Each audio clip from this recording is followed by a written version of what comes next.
चाहे जितना भी धो लो, उसका खून तुम्हारे हाथों पर है। तुम्हारे लिबास पे उसका खून हमेशा के लिए जम चुका है, तुम्हारे नाखूनों के नीचे सूख चुका है। अदनान से शादी के वक्त भी यही पहनना।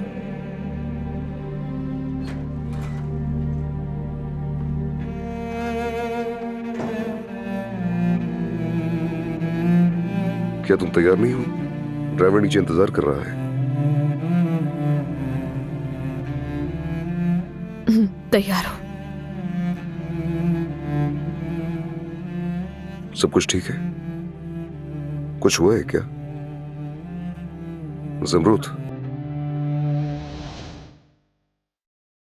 तुमसे बात कर रहा हूं, क्या हुआ है? दादी ने कुछ कहा है?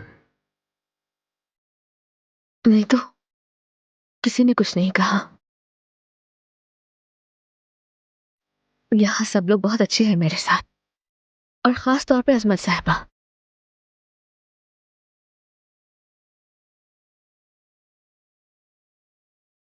ठीक है, फिर अपने घर वालों को ज्यादा इंतजार मत करवाओ, हमें जल्द ही वहां पहुंचना चाहिए।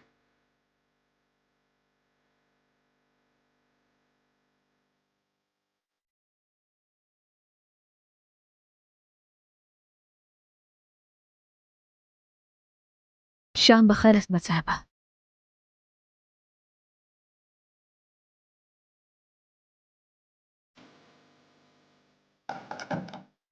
जिस चीज की तुम ख्वाहिश करो उसमें कभी खैर नहीं हो सकती। और अब तो तुम उसका रिश्ता मांगने भी जा रहे हो। जी, आपने दुरुस्त कहा, और मैं अकेला नहीं जा रहा, आप और चाचा भी साथ होंगे मेरे।